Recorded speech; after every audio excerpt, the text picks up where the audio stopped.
Jokowi's White Paper. Buku ini, saudara, disebut Roy Suryo CS, berisi analisis ilmiah terkait ijazah palsu Jokowi. Ketiganya meluncurkan buku setebal hampir 700 halaman. Poin yang ada di dalam buku ditulis dengan format ilmiah atau jurnal. Di antaranya adalah bukti dan asal-usul polemik ketidakpercayaan publik terhadap ijazah milik Jokowi. Ya, dan hari ini kita wujudkan itu untuk mewujudkan bahwa kami memang melakukan semuanya itu pure science, ilmu pengetahuan. Nanti di dalam buku ini itu ada yang nanti akan terangkan sedikit ya oleh kita. Ada penjelasan tentang telematika, telekomunikasi media informatika, tentang peristiwa yang terjadi pada tahun 2013 yang mengawali semuanya.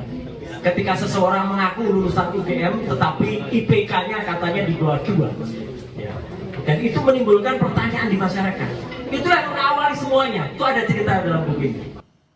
Jadi apa tujuan Roy Suryo CS meluncurkan buku berjudul Jokowi's White Paper? Sudah ada di studio bersama saya dari Rifai Kusumanegara. Bang Rifai, malam. Selamat malam. Yang merupakan kuasa hukum Joko Widodo dan juga gabung melalui sambungan Zoom ada Roy Suryo. Selamat malam, Mas Roy. Selamat malam Mbak Audrey, selamat malam Pak Rifai. Mohon maaf, Suryo. gambarnya nggak bisa keluar karena suasana di sini kayak Jawan Batu. Oh, oke, Mas Roy, saya langsung aja ke intinya nih. Sebenarnya kenapa sih Anda dan kawan-kawan RRT ya katanya singkatannya nih, ada Roy Suryo, Rismon Sianipar dan Dr. Tifa ini tiba-tiba meluncurkan buku Jokowi's White Paper. Apa tujuannya? Sebenarnya bukan tiba-tiba. Rencana buku ini sudah ada ketika kami melakukan penelitian. Biasa kan? Seorang peneliti itu pasti menuliskan jurnal, pasti menuliskan catatan ilmiahnya. Dan itulah catatan ilmiah itulah yang kemudian kami bukukan. Sebenarnya kalau dilihat ya, mulai dari awal dulu saya kan juga sudah menuliskan artikel-artikel lepas gitu loh. Artikel lepas, Dr. Rismon juga menuliskan dalam Twitternya ya, karena saya tidak memposting Twitter, juga menuliskan di Twitter. Maka kami tulis dengan tata cara penulisan ilmiah. Jadi intinya dalamnya apa, Mas Roy, buku setebal 700 halaman ini? Ya, selain berisi keterangan, narasi, kita juga berisi grafik, gambar-gambar, misalnya hasil-hasil penelitian kami ya, atau juga misalnya dokumentasi. Nah, misalnya soal peristiwa ketika tadi yang berita tadi tanggal tahun 2013 itu peristiwa di Jogja juga. Ketika waktu itu ada diskusi antara sekarang pemretnya Kompas nih ya, Mbak Rosiana waktu itu selaku moderator dengan Pak Profesor Mahfud MD, kemudian dengan Buya Safi Ma'arif dengan Jokowi ya, waktu itu ada di UII. Nah, kemudian itu kan pada ngaku IPK-nya berapa. Nah, dari situ ada fotonya, ada dokumentasinya. Kemudian ada beritanya. Nah, jadi semua itu kami tuangkan lengkap dengan bukti-buktinya. Kalau selama ini mungkin orang hanya mendengar di podcast, hanya mendengar naratif, ini semua di buku ini ada bukti, foto. Memang apa itu bukti? Apa di 2013, Mas? Ya, misalnya ada bukti ketika peristiwa itu ada di Universitas Islam Indonesia. Ketika ada diskusi yang judulnya seminar memimpin dengan hati, waktu itu judulnya gitu. Nah, kemudian selain itu misalnya ada analisis ya, Mbak Audrey, yang sering terdengar waktu itu, ada analisis error level analysis, kemudian ada postingannya si Dian Sandi ya. Nah, kenapa kami menganalisis Dian Sandi? Kemudian ada peristiwa press conference Barreskrim, itu ada fotonya juga. Jadi artinya semua itu lengkap dengan analisisnya, foto itu kita analisis juga, dan lengkap misalnya kalau Dr. Rismon misalnya lengkap dengan skema-skemanya. Misalnya ketika beliau mengatakan, oh ini jasnya tidak menutup jasnya ada di atas cap gitu. Jadi lintasan cap tidak menutup jasnya. Kayak gitu. Saya misalnya juga menganalisis antara foto, komparasi antara satu foto dengan foto yang. Jadi foto-foto itu kami sajikan. Komparasi ijazah-ijazahnya kami tampilkan semua. Oke, jadi intinya adalah buku di situ di dalamnya adalah berisi tentang ijazahnya Pak Jokowi ya. Intinya seperti itu ya, Mas Roy ya? Iya, ijazah yang selama ini tampil di publik. Misalnya yang diposting Dian Sandi, misalnya yang dia ada pada tampilan ketika press conference Barreskrim. Itu aja lah. Kalau Pak Jokowi menunjukkan ijazah aslinya pun kita muat dalam buku itu gitu loh. Jadi ini populer banget gitu, sains tapi populer. Itu Pak Audrey. Bang Rifai, Pak Jokowi kaget nggak sih melihat ini ada Jokowi's White Paper yang diluncurkan oleh RRT nih begitu? Kaget nggak? Kemarin sudah ada tuduhan pencemaran nama baik, kemudian ada skripsi, sekarang tiba-tiba luncurin buku. Ya kalau Pak Jokowi sendiri sih, beliau sih tenang-tenang saja ya, santai-santai aja. Artinya orang mau bikin buku ya monggo saja gitu ya. Sekalipun kalau kami sih berpandangan buku ini memang dibuat sebagai alibi dalam perkara yang sedang berjalan gitu ya. Sementara saya sendiri melihat bahwa keberadaan buku ini juga tidak akan berpengaruh terhadap perkara. Kenapa? Karena dalam perkara itu situasi, kondisi atau circumstances yang dilihat itu adalah peristiwa sebelum hingga terjadinya delik. Pencemaran nama baik. Dampaknya gitu ya. Oke. Jadi bukan setelah beberapa bulan kemudian ada produk ini mempengaruhi delik. Menurut saya itu tidak bisa karena memang circumstances yang dilihat adalah peristiwa sebelum dan saat termasuk dampak gitu ya. Jadi ya buku ini sih tidak akan berpengaruh. Kedua buku ini juga sebenarnya menjadi lebih menariknya begini. Kenapa baru dibuat kesimpulan sekarang sementara publish di medianya penelitiannya sudah terjadi beberapa bulan lalu. Ini kan menjadi aneh. Biasanya itu penelitian yang benar itu kan dilakukan penelitian secara komprehensif, diuji sampai dengan kesimpulan baru dipublish. Kalau ini kan terbalik.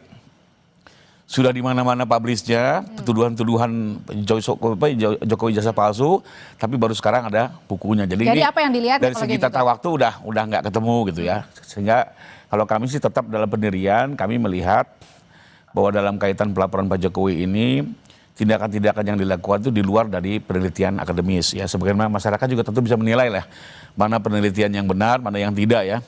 Karena kan masyarakat juga banyak di dalamnya ada peneliti, ada akademisi, tentunya bisa menilai lah gitu ya. Jadi silakan saja buku dibuat ya, tapi kami berpandangan ini tidak akan berpengaruh. Mau dibaca nggak bukunya? Kalau ada saya dikasih boleh juga saya baca gitu ya.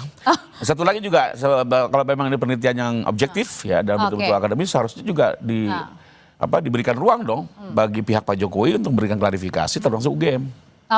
Kalau hanya sepihak ya susah gitu ya. Paling nggak pernah nggak ada pertanyaan-pertanyaan kepada Pak Jokowi untuk diberikan ini kan saya rasa sampai hari ini belum pernah ada pertanyaan itu. Kita tanya ya Mas Roy, sebenarnya di dalam buku tersebut itu ada ruang nggak dari pihak Pak Jokowi ataupun UGM itu untuk diberikan ruang untuk menjawab pertanyaan-pertanyaan atau keresahan-keresahan dari Anda dan juga teman-teman, kawan-kawan? Bagus, ya silahkan. Bagus, kalau buku jawablah dengan buku, ilmiah jawablah dengan ilmiah, bukan buku dijawab dengan pasal-pasal hukum yang nggak nyambung. Jadi artinya kami nulis buku ini nggak ada hubungannya dengan pelaporan, gitu loh. Artinya mau dilaporkan atau tidak, ya kami tetap nulis buku kok biasa. Lo kan nulis buku itu merupakan kegiatan kami sehari-hari, gitu loh. Dr. Respon bukunya udah banyak banget. Saya nulis artikel udah mungkin ratusan atau ribuan kali lah. Saya nulis itu tiap hari saya nulis ya. Ada di berbagai media lepas gitu ya. Itu saya nulis. Jadi artinya ini kalau mau dibantah silahkan saja. Dan yang menarik adalah satu, Mbak Audrey. Acara itu tadi kami selenggarakan di tengah-tengah kampus Universitas Gadjah Mada. Dan menariknya apa? Sempat juga mengalami halangan. Kan aneh UGM ini. Ya, kalau mau memang istilahnya menantang dengan ilmiah, tantanglah dengan ilmiah, bikin diskusi. Atau misalnya mereka mengusulkan, mereka memberi satu pembicara atau apa gitu yang menarik. Tiba-tiba izin kami dicabut di ruangan Nusantara di University Club di UGM. Tapi kami nggak kehilangan akal ya. Kami pakai coffee shop-nya. Kalau orang kan nggak boleh dilarang di coffee shop. Tiba-tiba di tengah coffee shop ini biar publik tahu ya melalui Kompas TV. Listriknya dimatikan ya. Kemudian mungkin AC-nya belum berizin, belum di ACC izinnya kali Mas Roy. Izin, kami sudah dapat izin dari kepolisian. Pemberitahuan kan nggak ada izin sekarang. Pemberitahuan satu. Yang kedua kami sudah DP, down payment untuk tempat itu sudah diberikan dan ada tanda terimanya semenjak kemarin. Tiba-tiba malam-malam cukup dengan WA pihak GM-nya dari tempat Yus itu mengatakan, mohon maaf kami membatalkan. Enak aja membatalkan gitu ya. Kemudian ya sudah, biarin aja mereka batalkan tempat pertemuannya itu. Kita kan juga bisa makan minum di coffee shop kan. Gitu. Dan yang menarik apa? Ini telekomunikasi juga kayaknya juga dihambat gitu loh. Network jaringan dari tadi juga susah. Ya, tapi menarik lagi Pak Rifai, kami tadi juga lihat ada beberapa orang datang, beberapa dosen UGM datang, bahkan ahli yang dipakai oleh kepolisian, ya inisialnya DS, hadir di acara itu, kemudian ikut dengerin, gitu. Tapi dia diem aja, gitu. Lah udah kan bagus, berarti kan mereka menjadi saksi, UGM jadi saksi peluncuran buku Kalau- itu, dan silakan kalau mau bantah aja Mbak Audrey, bantah buku dengan buku gitu. Mbak. Oke, Pak Jokowi juga mau membuat buku. Kalau kata Mas Roy bilang, kalau ya udah bantahnya dengan buku, ketemu buku. Iya, silakan Jokowi silakan bikin buku. Oke, justru kalau dari kami memang dari awal berpandangan sebagaimana dalam laporan kami, jadi apa yang dilakukan oleh para pihak yang mengklaim selama ini peneliti adalah bukan kegiatan penelitian dalam rangka akademis. Kami melihat ini hanya sebagai alibi, karena di beberapa kasus juga memang banyak dalam beberapa presiden kasus pencemaran, selalu para pelaku itu membungkus dirinya seolah-olah dalam rangka penelitian.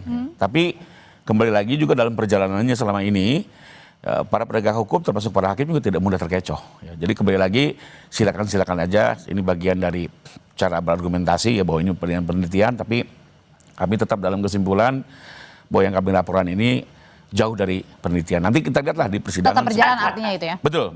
Karena ini memang biasa seperti ini, banyak dilakukan ya. Yang bisa diterima itu salah satunya yang kasusnya Mas Haris Azhar itu ya. Itu betul dalam rangka penelitian dan dibebaskan oleh PN Jakarta Timur. Jadi memang rata-rata melakukan seperti ini, Mbak. Buat kami ini alibi dan dalam pandangan kami tidak akan berdampak dengan perkara. Saya tambahin lagi Mbak Audrey, kami tidak asal loh ya menulis buku ini. Buku ini akan terbit dalam dwibahasa awalnya, ya dwibahasa awalnya. Nanti mungkin akan ada beberapa bahasa. Selain selain deluxe paper, juga kemudian edisi yang biasa, juga akan terbit dalam e-book. Kemudian ISBN-nya kami sudah mau dapatkan. Setelah itu kami akan terbitkan ini distribusi di 25 negara.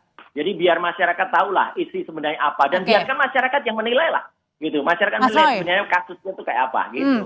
Ini kan hari Rabu Anda akan dipanggil ya, betul ya, di Polda ya, Oh, sudah ya. ada jadwalnya ya. Betul. Nah, berkaitan Ya, dengan saya pemanggilan itu, Mas Roy, kenapa Anda, ini penelitian Anda ini tidak dibawa saja pada saat nanti diperiksa di Polda? Nanti Mas Roy akan menjawab, tetap bersama kami. Gini. Nanti dulu Mas Roy.